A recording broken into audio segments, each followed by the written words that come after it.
Assalamualaikum warahmatullahi wabarakatuh.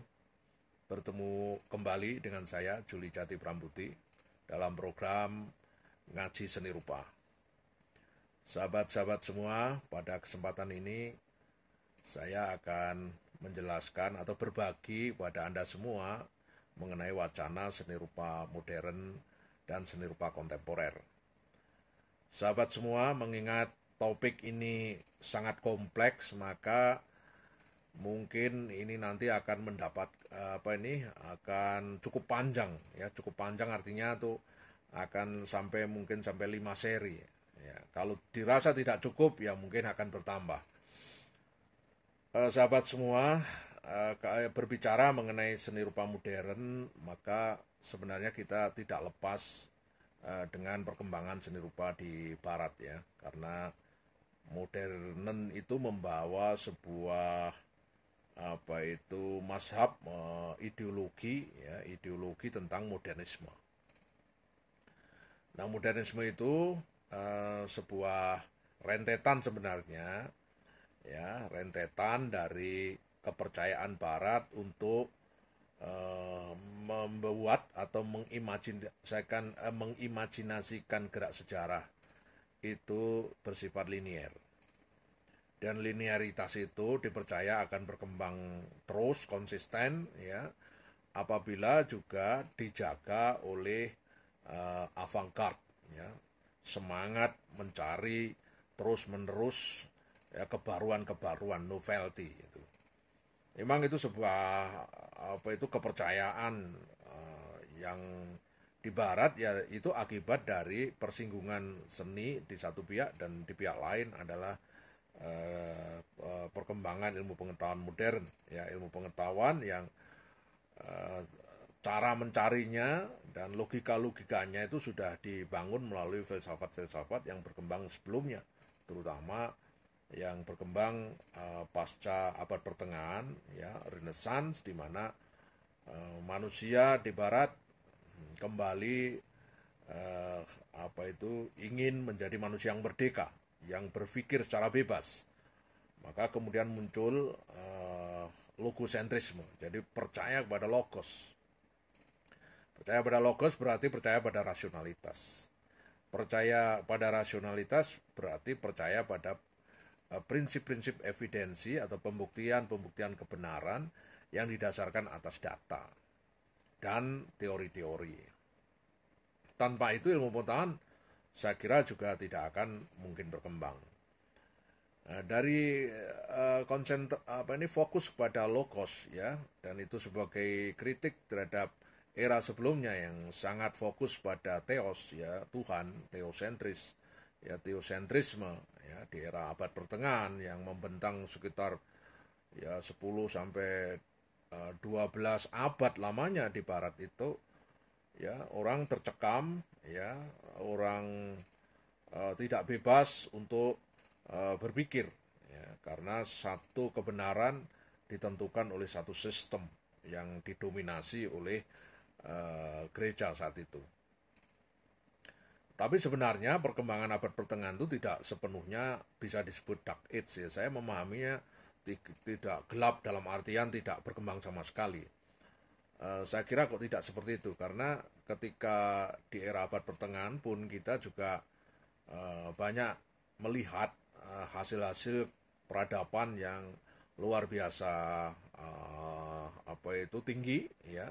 Misalkan dalam dunia arsitektur, misalkan itu kita bisa melihat perkembangan dari arsitektur pasca Romawi ya, Romaniska itu, sampai kemudian ada perkembangan lukisan-lukisan di dinding ya, apa yang disebut dengan fresko ya, teknik-teknik fresko ya. Lalu kemudian juga di akhir dari Renaissance itu orang juga sudah mulai melukis di atas kanvas, kemudian diartikulasikan secara masif melalui sebuah mazhab yang didukung oleh kerajaan saat itu di Prancis, yaitu neoklasikisme. Saudara, di era apa itu tadi kembali kepada abad pertengahan itu memang manusia tercekam oleh teosentrisme ya. Kemudian masuk ke abad Renaissance ya, mulailah uh, logosentrisme mulai menghantui, mulai menggoda pikiran-pikiran manusia. Nah, ini sebenarnya nanti juga bisa dibongkar melalui interaksi dunia barat dengan dunia timur, di mana dunia timur saat abad ke apa itu 12, 13, 14, 15 itu terutama di Baghdad ya, di itu di Bani Umayyah dan Abbasiyah itu sudah berkembang ilmu pengetahuan modern ya, ilmu pengetahuan yang menggunakan prinsip-prinsip ilmiah ya. Sudah ada scientific method di era abad itu di dunia timur, terutama di peradaban Islam. Nah, kemudian itulah kemudian mempengaruhi Barat, karena sebagian buku dari karya-karya sarjana Muslim di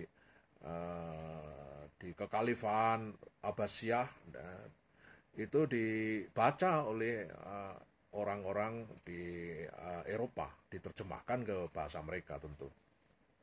Nah, singkat cerita, ilmu pengetahuan modern akhirnya tumbuh dan berkembang di Barat karena mendapatkan apa itu semangat baru, ya semangat baru, semangat pencarian setelah kemudian ada gium yang apa yang diucapkan oleh seorang filsuf namanya René Descartes, yaitu cogito ergo sum, aku berpikir karena itu aku ada.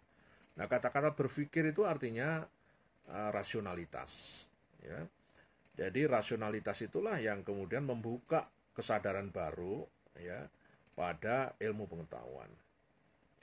Nah, ilmu pengetahuan itulah yang kemudian nanti berinteraksi dengan perkembangan seni, khususnya seni rupa. Ya. Jadi disinilah yang kemudian membuka orang mencari aku, siapa aku. Ya.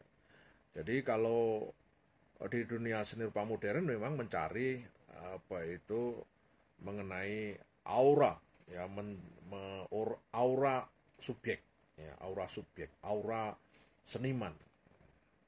Dan itu memang sudah diawali sejak neoklasik sebenarnya. Neoklasikisme itu seperti seniman neoklasik, katakanlah Jean-Jacques Louis David ya. Ya, Jean-Jacques Louis David itu seniman yang sangat dominan di zaman itu, karena memang dia menjadi representasi kerajaan yang menentukan segala-galanya, terutama di bidang seni estetika yang berkembang saat itu. Dia juga diserai menguasai infrastruktur seni zaman itu. Nah, kemudian sahabat, yang kemudian berikutnya adalah uh, perkembangan seni rupa modern itu, karena tadi ya sekali lagi didasarkan pada interaksi ilmu pengetahuan dan pencarian tentang aku, juga semangat orang barat itu mengimajinasikan tentang sejarah, gerak sejarah. Jadi sejarah itu dipahami sebagai gerak yang linier.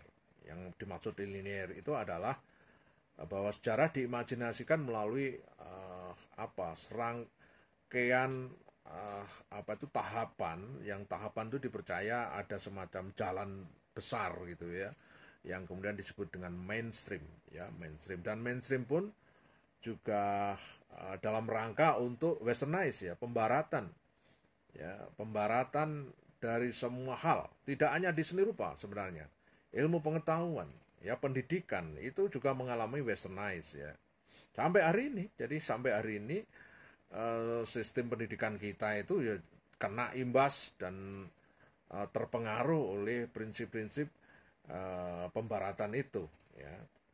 Dan kita kalau sudah ngomong pembaratan juga jangan lantas dianggap semuanya negatif, tidak. Ya tergantung bagaimana kita bernegosiasi dengan dunia barat itu.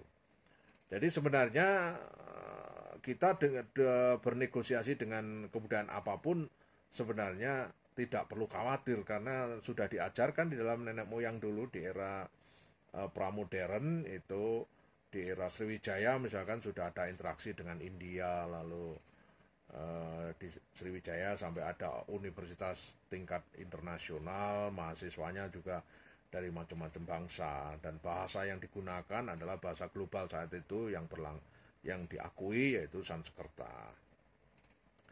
Kemudian di era Majapahit juga begitu, abad 13, 14, 15 itu kita juga sudah berinteraksi dengan dunia luar ya. Nah, di era Borobudur abad 8 itu membuktikan bahwa manusia Jawa itu juga sudah melanglang buana kemana-mana ya.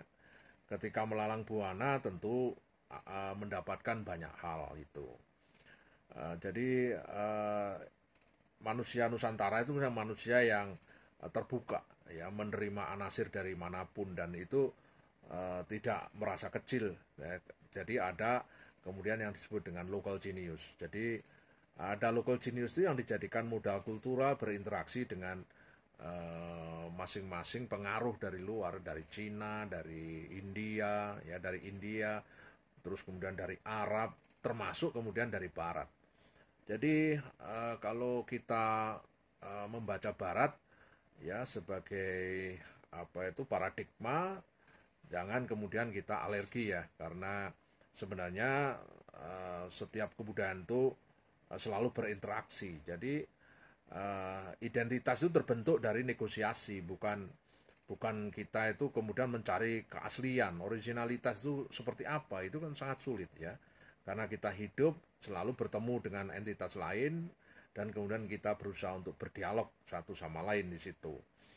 Nah, itulah yang menarik sahabat ya. Jadi pengaruh dari manapun ya, berinteraksi dengan siapapun sebenarnya di kita itu sudah diajarkan tidak ada masalah. Kita adalah bangsa yang inklusif, bukan eksklusif.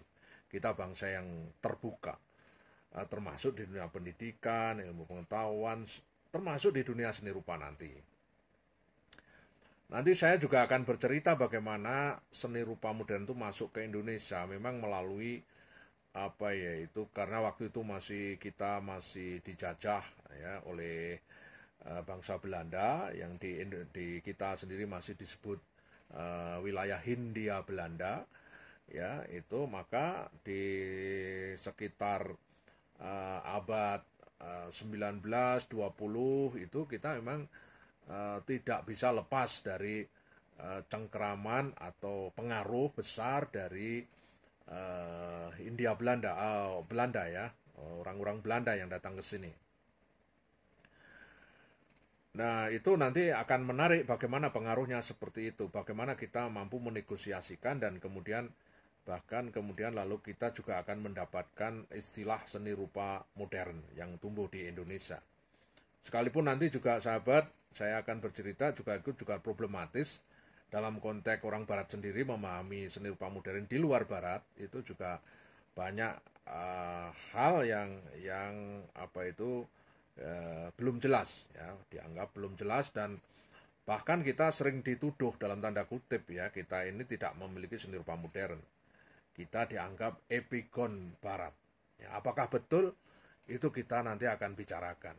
Ya, karena itu pernah ada sebuah peristiwa pada saat ada pameran KIAS ya, yaitu kerjasama Indonesia Amerika, seni rupa modern yang kita anggap tumbuh di Indonesia seperti karya Avandi, karya Hendra Gunawan, karya Sujoyono, dan seterusnya, itu ketika dibawa ke Amerika justru tidak diakui di museum-museum seni rupa modern di sana, tetapi karya-karya itu harus masuk ke museum-museum yang sering merepresentasikan pameran-pameran benda-benda apa itu arkeologi yang apa itu bersifat kekunoan ya, yang tradisi, yang tribal ya. Nah, saudara, saya kira itu dulu ya yang untuk edisi pertama. Nanti akan saya sambung dengan penjelasan yang lain agar kita nanti secara konseptual ya dan kontekstual dalam perkembangan ilmu pengetahuan dan seni rupa itu menjadi lebih paham. Saya kira saudara, demikian dulu edisi kali ini. Terima kasih. Wassalamualaikum warahmatullahi wabarakatuh.